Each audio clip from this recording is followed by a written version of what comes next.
لو أنت بتشتغل على برنامج الفوتوشوب أو على البريمير أو على الأفتر إفكتس أو الإليستريتور أو كل البرامج دي أو أكتر كمان شوية، فعايزة أقولك إن أنت محتاج لدرس النهاردة. ليه بقى؟ لأن كلنا بنجتمع على احتياج معين، وهو إننا بنبقى محتاجين لفونتس. طيب ليه بقى؟ لأنه الفونتس دي أنا مش بستغنى عنها، بحتاجها في أي بروجكت أنا شغالة عليه. وطبعًا حتى لو مجمّعة عندي مجموعة من الfonts فبابقى مع الوقت محتاجة إن أنا أجدد منها، أكيد مش هافضل أشتغل بنفس الfonts من أول ما بدأت أشتغل لغاية ما خلاص هاعتزل يعني المجال، فأكيد بابقى محتاجة إن أنا أجدد على الأقل في الfonts بتاعتي. طيب في حاجة زي كده هل أنا محتاجة أشترك في موقع معين؟ هاقول لك إنه بعد درس النهارده مش محتاج لده، لإنه هنتكلم على 3 مواقع مجانيين بشكل كامل تقدر تستخدمهم وعليهم كم كبير جدًا من الfonts وكمان ما حدش هيسألك على حقوق ملكية. فتعالوا مع بعض نعرف إيه هم ال3 مواقع دول.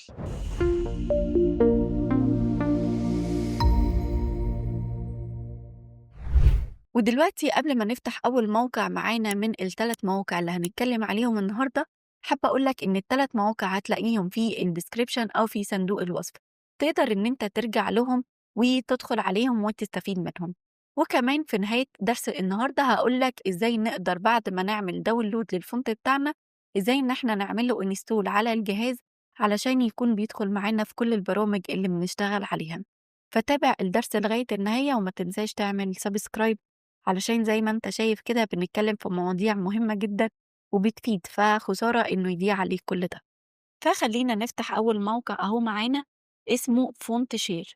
فزي ما أنتم شايفين كده بيدّيني fonts كتير أوي، تمام، فأنا أقدر إن أنا أdownload أي واحد منهم وكلّهم مجاني زي ما أنتم شايفين. طيب أنا دلوقتي عندي حاجات كتير أوي مكتوبة أو options كتير أوي غير كلمة download. طب أنا كل الحاجات دي أعمل بيها إيه أو أستفيد بيها إزاي؟ تعالَ أفهّمك واحدة، واحدة. عندي هنا لو أنا عايزة أعمل search على أي font، وبالمناسبة ده بيبقى اسم الfont بتاعي، فلو أنا حافظة مثلًا اسم الfont وعايزة أعمل search فهاعرف أعمل search من الجزء ده. طيب يعني إيه your text؟ الحتّة دي مهمة جدًا أو الجزئية دي مهمة جدًا، ليه بقى؟ لإن أوقات أنا مثلًا بابقى باشتغل على project معيّن، وعايزة أشوف font يكون مثلًا مناسب للtext أو للجملة اللي أنا هاكتبها دي، ومش بابقى عارفة بافضل أعمل download لfonts كتير، وبعد كده أجرّب في البرنامج وأرجع أعمل download تاني لو مش مناسب. فالفكرة دي هتوفّر عليّا كتير، بمعنى إيه؟ لو أنا مثلًا عايزة أشوف text أو أشوف قصدي font يكون لايق أو كويس مع اسم مثلًا سارة، فهابدأ أكتب هنا كده مثلًا سارة. بُصّوا هتلاقي كل الfonts اتحوّلت لاسم سارة، الfont نَفْسه زي ما هو، بس كتب لي الtext بتاعي اللي أنا كتبته أهو. هنكتب أي text هنا هيظهر لي كل font مكتوب بنفس الtext بس واخد يعني الطبع أو واخد كل التفاصيل بتاع الfont نفسه، الfont نفسه ما اتغيّرش، يعني أهو ده غير اللي تحتيه غير كل واحد. فالمهم عرفنا الجزئين دول بنعمل منهم إيه. عندي هنا كده حاجة اسمها اللي هي الpersonality، إن أنا أفتح كده. بُصّوا لو عملت reset علشان أنا بس كنت مغيّراها، الpersonality لو فتحتها كده هيلاقي إن أنا عامل لي select عليهم كلّهم، جايب لي كل الfonts دي خصائص كل font. يعني مثلًا إيه، لو أنا عايزة fonts تبقى informal فهاعمل عليها select بالشكل ده، فأهو هالاقي fonts تبقى informal. لو عايزة مثلًا حاجات تبقى classic فهاضغط على الclassic. طيب هو دلوقتي عامل لي select على الinformal وعلى الclassic، لو عايزة classic بس فهالغي الselect بتاع الinformal، وهكذا أعرف أعمل select على أي حاجة تعجبني وأوصل للfonts بتاعتها. طيب عندي الproperties أهو دي الخصائص بتاع كل font، تمام، وعندي الcategories برضه أهو أعرف إن أنا أختار وأشوف الoption المتاح بالنسبة لي، وكل option عندي ليه الfonts بتاعته. وأعرف كمان من الpixels أهو، بصوا زي ما أنتم شايفين، وكمان أعرف إن أنا أخلّي البرنامج بتاعي بدل ما هو dark أو الweb site بتاعي بدل ما لونه كده dark أنا أعرف أخلّيه كده أهو. بس أنا يعني كده هنوجع عينينا أساسًا فاخلّيه كده. وأعرف كمان إن أنا أغيّر لون الfont ده أهو، ممكن أخلّيه مثلًا باللون الpink كده أهو. أعرف كمان أخلّيه باللون الmint green ده، أعرف أعمل اللي أنا عايزاه. عندي أوبشنات كتير جدًا يعني. طيب لو أنا بقى عاجبني الفونت ده أو مثلًا أهو خلّينا في الفونت ده، فأنا عرفت اسمه أهو من هنا، وعندي كمان إن أنا أقدر أعرف هل ده في منّه bold يعني الفونت ده هل هو light إن هو bold إن هو مثلًا إيه يعني أعرف التفاصيل بتاعته. بُصّوا أهو كل فونت ليه تفاصيل كتير أوي، يعني بُصّوا التفاصيل بتاع الفونت ده غير ده أهو، هنا مدّيني حاجات أقل، لكن أنا لو نزلت هنا أهو باعرف ألاقي bold وأعرف ألاقي extra bold وأعرف ألاقي medium وكل كل الحاجات دي وsemi bold كل التفاصيل، فكل فونت وليه خصائص مختلفة. أعرف كمان إن أنا أخلّي الفونت بتاعي يبقى في النُص كده أو مثلًا أقصى اليمين، أقصى الشمال. لو عايزة بقى كل الfonts بتاعتي مش فونت واحد يبقوا أقصى اليمين أو الشمال أو في النُص، أهو من فوق بُصّوا هالاقي كل الfonts بتاعتي بقت أقصى اليمين، أهو هالاقيهم كلّهم شمال، أهو أوسطنهم.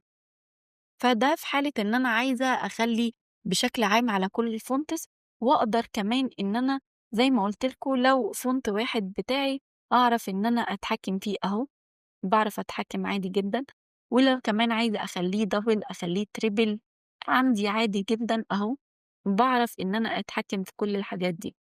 طيب ممكن كمان أخلّيه أهو، لو أنا عايزة أخلّي الجزء ده بس هو اللي يبقى white أخلّي الجزء ده بس في الwebsite هو اللي يبقى فاتح، أو أخلّيه black أهو، وأعرف كمان إن أنا أكتب هنا أي حاجة، مثلًا أكتب أي حاجة مثلًا أي اسم وأخلّيه apply to all يعني يتطبّق على كل الfonts بتاعتي، دي برضه نفس الفكرة اللي هي هنا، تمام؟ فيعني أعرف أعملها هنا وأعرف أعملها هنا، وأعرف أعمل reset عادي فما عنديش مشكلة. طيب لغاية هنا تمام جدًا، ده لو في اختيار اللي هو الnew اللي هي الfonts اللي هي الnew اللي هي الجديدة، يعني أنا مثلًا دي الfonts اللي هي الclassic الجديدة، وأعرف أخلّيها اللي هي الpopular أهو، تمام، اللي هي أكثر شيوعًا يعني، أنا حاسة إن أنا في كورس ترجمة، فعندي كمان اللي هي الحاجات اللي بتبقى sharp كده شوية أهو، وعندي كمان الحاجات اللي هي بتبقى زي الألفا أهو، بُصّوا فأنا عندي fonts كتير جدًا، وعندي كل يعني عندي خصائص كتير لكل fonts وعندي زي ما أنتم شُفتوا كده يعني عيشوا حياتكم. طَب أنا بقى عجبني مثلًا الfont ده وعايزة إن أنا أعمل له download مش شايفة كلمة download أعمل إيه في حالة زي كده؟ هتلاقي إنه في حاجة اسمها view family أهو تمام، وبعد كده هاقدر إن أنا أعمل download family أهو. هالاقيه إن هو عمل معايا download والموضوع سهل جدًا وما فيش أسهل ولا أحلى من كده. وتعالوا نشوف مع بعض تاني موقع معانا.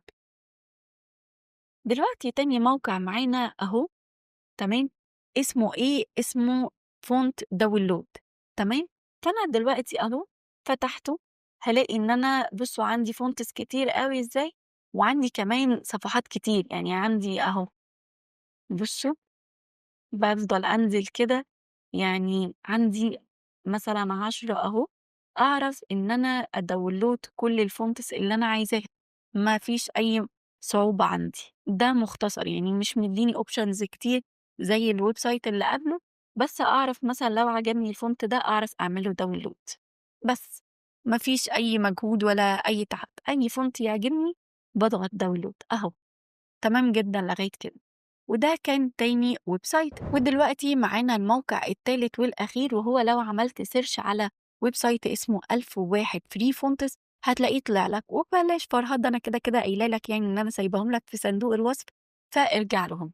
دلوقتي أهو أول ما فتحت لاقي عندي الجزء ده كده يعني كتير قوي وشكله غريب، فعايزة أقول لك إن ده أنواع الفونتس بتاعتي لو أنا عايزة فونتات تكون 3D عايزة حاجات اللي هي البرش عايزة حاجات مثلًا اللي هي أي حاجة يعني بُصّوا زي ما أنتم شايفين كل الحاجات دي مثلًا LCD كل الحاجات دي أهو، فبيبدأ يفتح لك طبعًا اللي أنت ضغطت عليه، فأنا مثلًا خلّيني في ال3D فدلوقتي مثلًا هانزل إن أنا عندي كل الoptions دي لو أنا عايزة أكتب مثلًا هنا برضه أي اسم علشان أجرّب عليه شكل الفونت هيكون إزاي، فأقدر أعمل ده من هنا، وأقدر كمان إن أنا أشوف الsize بتاعي وكل الحاجات دي، وأقدر كمان إن أنا أخلّيه يعمل لي sort by إن هو يرتّب لي الfonts بتاعتي حسب إيه، أهو هل الfont name والّا إن هو الأجدد والّا اللي أنا عملت له download قبل كده، كل التفاصيل دي تقدر أنت تشوفها. طيب ممكن آجي من الlicense أختار الfree بالشكل ده، تمام، وعندي أهو صفحات كتير جدًا أقدر إن أنا أقلِّب كده ما بينهم وأختار الfont اللي يعجبني، والموضوع ما فيهوش أي صعوبة، بمجرد ما هاضغط على كلمة download هالاقيه عمل لي download معايا والدنيا تمام جدًا.